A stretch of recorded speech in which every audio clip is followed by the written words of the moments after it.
So you're here for one of two reasons. You're a fan of Elder Scrolls Online's franchise, or you're burnt out on the MMO that you're playing right now and you're looking for something new. I guess you could also be the guy with 3,000 hours in ESO that watches every ESO review. Hats off to you, good sir. I respect it. As someone who's got hundreds or even thousands of hours in many different MMOs, I know exactly how you're feeling and I know what questions you want answered. So I'll do my best to answer all of those questions for you here in this video so that you can decide if ESO is going to be the game that's worth playing in 2023. This video is not a first impression. This is a I've done everything you can do. I've beaten every ounce of content, every dungeon, every trial, every solo arena, and literally every quest in the game. So I am very aware of all of ESO's strengths and its weaknesses, both in solo content and group content, in early game and in late game, as well as PvE and PvP. So here comes the realest review of Elder Scrolls Online you'll ever find, along with my pros and cons for each type of content ESO has to offer. First, let's talk about solo content, because no matter how much we enjoy good group content, the fact is we inevitably have those days where quality solo content is exactly what we're craving or all we have time for. ESO solo content has some major pros and cons. For the pros, there's an absolute ton of it. ESO has been alive and thriving for 8 years now, and it shifted its focus to the solo experience long ago. Every quest, and I do mean every single quest, is voice acted by incredibly talented voice actors like Kate Beckinsale and John Cleese. ESO quests also offer you a lot of freedom. You can go to any zone at any time and do any quests in any order. ESO is very much a play the way you want to play type of game, and is best enjoyed when you treat it that way. The side quests are often quirky and fun stories that leave a lasting impression on you. As for the cons, well, there are some significant downsides to players being able to go to any zone in any order. For example, every zone in ESO is the same level and the same difficulty except for Craglorn. So in effect, every zone has been built to be easy enough for the guy that just started playing the game 1 hour ago. As you'd guess, this means that in no time at all, questing content will be completely trivialized for you. Think of questing in ESO like playing a single player game on story mode difficulty. To some, it will be relaxing. To others, it will be please stab me in the eye with a spoon boring. If you're the type of player that spams your way through quest dialogue so that you can get to the next battle sooner, you aren't likely going to enjoy the questing experience in ESO, because without the story, there's really not much fun to be had in the quests. The battles are usually as forgettable as the rewards that they offer. Since ZeniMax does not know what order you'll go through the zones, no story is allowed to escape the walls of that zone. This has some pros and cons as well. The con is that each zone is a very compartmentalized mini-story made up of 8 to 16 quests. As a result, ESO expansion stories often end up lacking the epic climax that long-form MMO stories are able to tell, such as in Final Fantasy XIV or World of Warcraft, where they have stories and characters and arcs spanning years. The epic twists and turns and the backstabs and the betrayals don't mean as much in ESO because you just met that character 3 quests in 30 minutes ago, and you haven't had time to develop a relationship that would cause you to care that they're good or bad. Wait a second.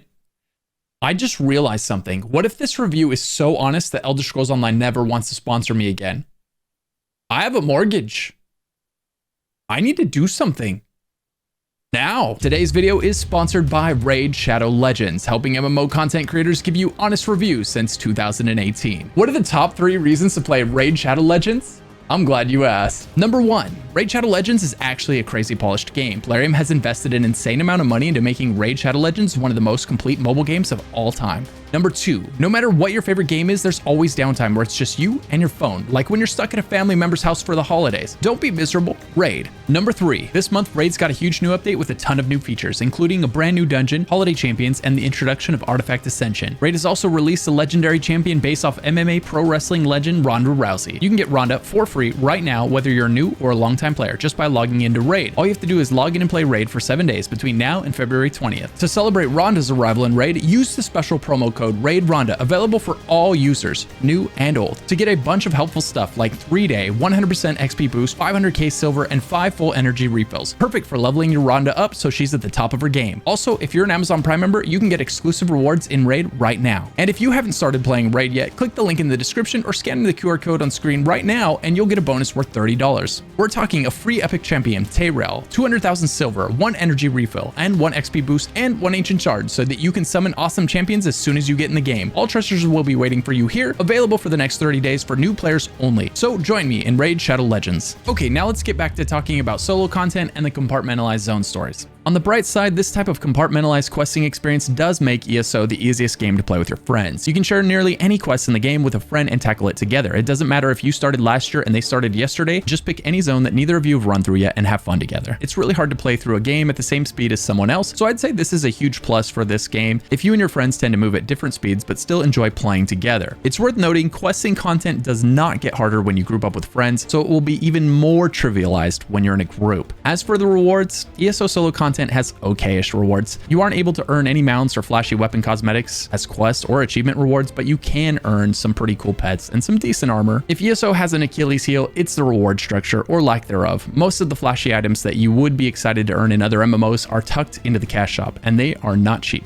ESO is a buy-to-play MMO with an optional subscription. You can usually pick it up for between $5 and $20, which in my opinion is a great deal. There's almost no way you don't get your money's worth for that price. As for the optional subscription, without it, you will not have access to the best zones, the best dungeons, the best trials, and the best gear. Without DLC purchases or ESO Plus, you will also not have access to jewelry crafting, ESO skill lines, 1 of the 10 races, and 2 of the game's 6 classes. All told, about half of the game is locked behind ESO Plus and microtransactions, and it's the best half. But the toughest part about not having the ESO subscription is likely to be the lack of the unlimited craft bag. ESO has hundreds of crafting ingredients, over 500 different types by my last count. It also has hundreds of sets, and without that craft bag, inventory management will 100% be a consuming nightmare. It's possible, I guess, if you're okay with spending a significant part of your day juggling your inventory, but for an optimal playing experience, I don't recommend playing without ESO Plus. You can absolutely try the game without ESO Plus to see if you like it, and just know that if you do that, the game's only going to get better when you do get ESO Plus. If you do elect to get ESO Plus, it's a solid deal. It gives you access to all but the newest expansion, and it gives you a stipend of crowns every month that you can save up to buy the DLC classes or anything else that you want from the cash shop. In last year's review of ESO, I said that monetization and its impact on reward structure was ESO's Achilles heel, and I still feel that way, although I think we can now add quality control to that list, as this year ESO managed to break the game in ways we've not seen since launch. Unfortunately, the cash shop has cannibalized more and more of the game's content every year, and it doesn't seem to be showing any signs of slowing. It has become a crutch they use to make money. Rather than adding compelling content with compelling rewards, ZOS began to add compelling cash shop transactions. The only problem is players are catching on, and while the whales had more to whale on, the average player had less to do and less to earn, and we're seeing quite the population exodus as a result. With less to do and less to earn, players are moving on. And now for my least favorite part of ESO's monetization, loot crates. I hate them. They're just a way to force your biggest fans to lose money gambling for things they should have been able to purchase outright for a fraction of the price they were forced to gamble. ESO's loot crates are a living embodiment of that fear. These bad boys are some of the most aggressively monetized crates in any video game I've ever seen, mobile games included. The upside is that they are almost purely cosmetic. The downside is that the drop rates are soul-crushingly low. The Radiant mounts that everyone's gambling for will on average cost players $400 and beyond for one mount. I guarantee you, no video game mount is worth half $1,000, but if you gamble crates for a Radiant mount in ESO, that's likely what you're to spend. Do yourself a favor, gamble responsibly, or just buy other things in the cash shop. Avoid these crates. They usually just leave people jaded and disappointed in ZOS. There is a silver lining here. After the Microsoft acquisition was announced, ZOS did add the Endeavor system that allows players to grind out dailies, and if you do these daily quests 7 days a week for a staggering 10 to 12 months, you'll have yourself one of those mounts. Admittedly, this is an unreasonable grind for one mount, and it's unlikely the mount you want will be available when you finally have the seals needed to purchase it, because in the 10 to 12 months it takes you to get enough seals, the rotating FOMO cash shop will have changed its mount selection 3 to 4 times. ESO also sells all of the best weapon cosmetics in the cash shop, so if you like to earn the coolest weapons or the coolest mounts in MMOs, ESO is likely to disappoint in this regard. What about pay to win? Defining pay to win is increasingly difficult these days, as the line in the sand is in a different place for everyone. So I won't tell you if these things are pay to win, I'll let you decide. I will say that combat wise, there's nothing a player can buy that cannot be earned, and I've never felt like someone was able to pay to be better than me due to how much skill is involved in the game. Players can absolutely pay to progress faster, but is paying to progress faster another way of saying pay to win? What do you think? I'll let you decide, but let me know down in the comments below. I'm curious. ESO does condone the exchange of cash shop currency for gold, which means you can effectively convert real-world cash into in-game items, gear, and upgrade materials, much the same way that you can with WoW and WoW tokens. It's worth noting though that for PvE content, much of the best gear cannot be purchased with said gold. It would need to be farmed by the player. The player must clear the trial or the dungeon to get the drop themselves. They could, however, use real money to purchase XP scrolls to level faster, to purchase gold to buy upgrade materials for the armor and weapons faster, and to buy research scrolls to accelerate crafting progress. So ESO definitely lets you use cash to get stronger faster, but it does not let you get stronger than the existing players already are, or than you could be yourself given enough time. ESO has the best housing of any MMO I've played, but it also has the most expensive housing of any MMO I've ever played. The most recent expansion did not have an earnable house, but it did have a house you could spend a little more than 100 real-world dollars on. The housing community was understandably pretty angry about this. I often joke that ESO does not have microtransactions, it has macrotransactions. If you can buy something in another MMO, you can buy it in ESO for 5 times as much. As flawed as ESO's monetization is, it's mostly price gouging on cosmetics. It's no more pay to win than World of Warcraft or Final Fantasy XIV in my opinion. Both of those games let you pay to advance faster as well through level boosts, story skips, and more.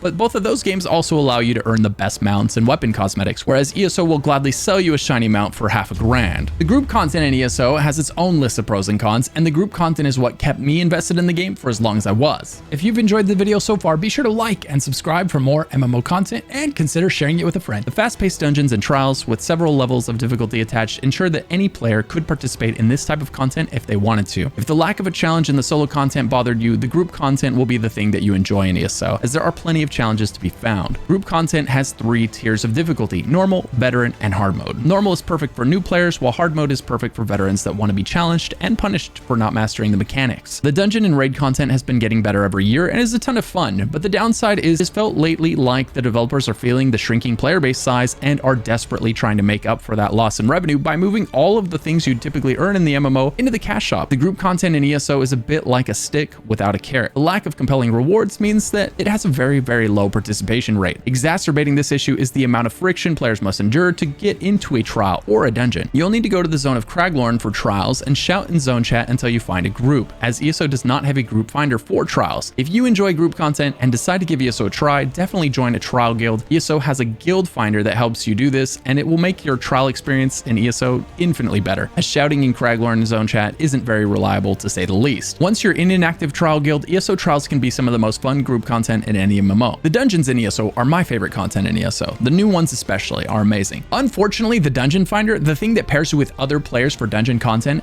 is an absolute mess right now, which leads me to my next point: quality control. Don't be surprised if you queue into the dungeon and it shows all of your party members are offline, or it puts you into a different instance of the same dungeon all by yourself. The dungeon finder has been broken for over a year now, and I'm worried that the dungeon finder is the canary in the coal mine. Something this important being this broken for this long signals that something is not right at ZOS. Quality control is at an all-time low right now. This all came to a head when ESO recently dropped its 4th quarter DLC, where there were bugs and problems so bad that some players were not able to boot the game up for the better part of a month. The players that could log in and play had problems of their own. After players spent weeks trying to farm items in the new zone, ZOS announced that those items were broken and weren't even dropping in the game. People had spent weeks farming items that they forgot to add. Wild. These are not insignificant problems, and these types of problems are now taking months to fix instead of days. For this reason, I say that ESO's past is impressive. There is a lot of great content that they added over the years, but all of the signals over the last year seem to point to ZOS not being terribly committed to ESO's future. Next, let's talk about the combat. ESO's combat is definitely its most hate it or love it topic. It's an action combat MMO, so tab target enthusiasts almost always hate it at first. But for those that stick with it and master it, it often becomes one of the main reasons they love ESO. For me, ESO's combat is unique and refreshing. It's very skill-based, which means at first it feels clunky, floaty, and obtuse, but when you master it, it feels precise, fast-paced, and rewarding. In recent years, combat balancing has undergone some dramatic changes. Too much change, too fast, means that every time you put together the perfect build, it won't be relevant for more than a handful of weeks. If ZOS has a destination in mind for the combat, they need to rip the band-aid off and get there already. As of right now, this constant drip feed of combat changes is a treadmill that players have chosen to step off of, with many players taking a break from the game, citing the relentless changes to combat. It's worth noting that ZOS says they're sorry and that they won't do it again, but they've been saying that for about 2 years, so whether they mean it or not this time is literally anyone's guess. What about the population health of ESO? ESO has 8 years of great content, but that wouldn't matter if there was no one else playing it.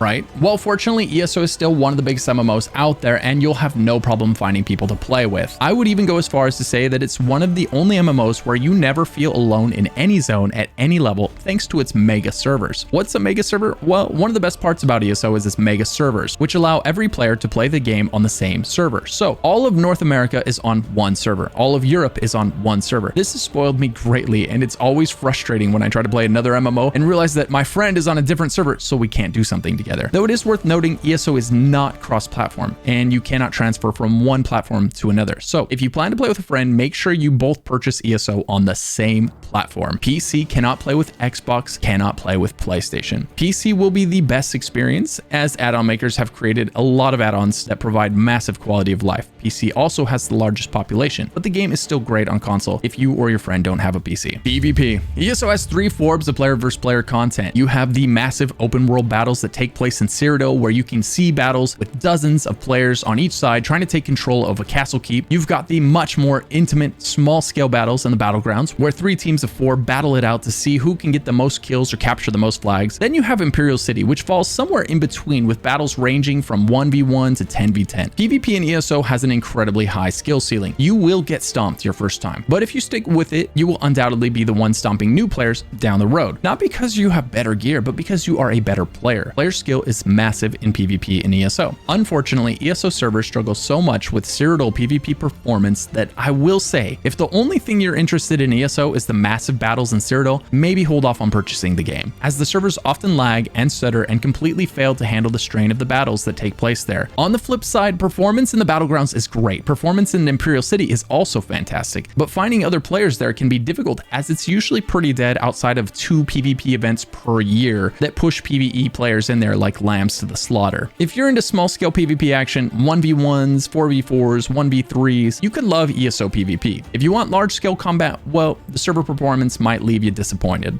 Alright, now for monetization. Next up we have Cosmetic Customization. One of the things that's always important to me in an MMO is character customization. I always want my character to look unique, but above all, I want my character to look badass. Now, what I love is not necessarily what you love, and this is an area where ESO shines. There are so many ways to customize everything about your character. From the character creation screen all the way to the outfit station, ESO has one of the most powerful cosmetic customization tools of any MMO. You can change the color of your armor, you can change the style of your armor, you can go beyond that and change your character's personality, which affects the way they stand and the way they emote. You can also change their skin. The amount of customization is nearly unlimited, allowing you to create a character that you'll love. While the best mounts and weapon cosmetics will be sold in the cash shop, ESO does have a ton of armor cosmetics that you can earn in-game. In conclusion, ESO is a fantastic AAA MMO held back by its monetization and its reward structure. It's got an incredible backlog of voice-acted quests filled with amazing writing that takes place inside the incredible lore-filled world of Tamriel. You won't find a challenge in the questing, but if you enjoy the story, you probably won't mind. The group content is some of the best group content of any MMO I've played. The recent dungeons in particular stand out, even as I play other major MMOs like WoW, Final Fantasy XIV, and New World. The PvP community has been neglected for a long time, and things are worse on that front now than they've ever been. At present, I would not really recommend ESO to PvP mains over some of the other options out there, as there hasn't been an ounce of new PvP content added to ESO in over 5 years. Combat in ESO is amazing, it's fast, it's fluid, and it's very skill-based. This means you can easily use player skill to outperform someone